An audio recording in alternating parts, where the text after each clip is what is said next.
Hello there. Welcome to the latest episode of activeCollab Recaps. In January, our team worked on events in Workload, eInvoicing, and our new project progress menu. Stick around to learn more about these features and what they mean for you.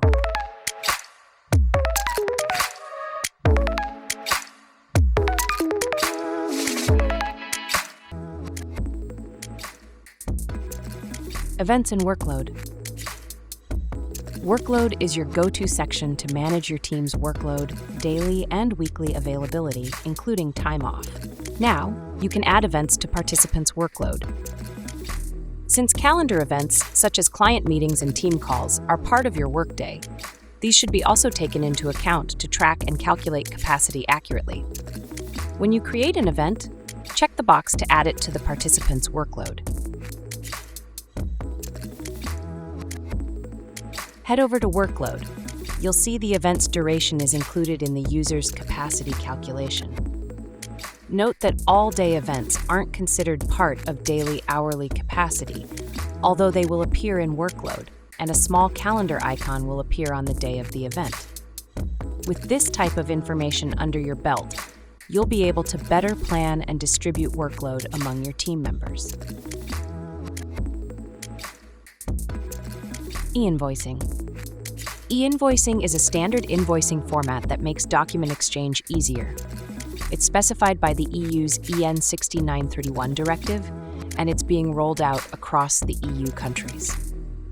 Note that electronic invoicing in activeCollab is still in a somewhat experimental phase, available to early access program users. We prefer to give you the option to verify the invoice with your finance department before sending it to your client. While it's possible to create and send out e-invoices compliant with the EN 16931 standard, you'll need to manually enable e-invoicing in system settings.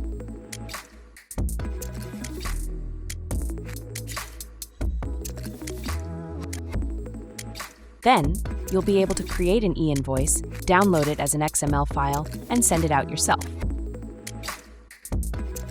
Project Progress menu. To help you get a quick overview of the most important aspects of a project, we created this Project Progress menu, sitting right next to a project's name. By clicking on this circle, you'll expand the menu to display key project information, such as tasks, estimated time, track time, expenses, target budget, and profitability. If you want, from here, you can skip right to task and time reports, set budget alerts, or customize the number of estimated hours based on whether tasks have been completed or not. By the way, just by looking at the progress menu circle, you can get an idea of your project progress. The outermost ring is for the number of completed tasks, the inner one is for tracked hours, while the pie on the inside shows the project budget utilization. These should also help you monitor progress and act on time in case adjustments are needed. That's it for this month. Go ahead and explore. Do let us know what you think. See you in March for more exciting updates.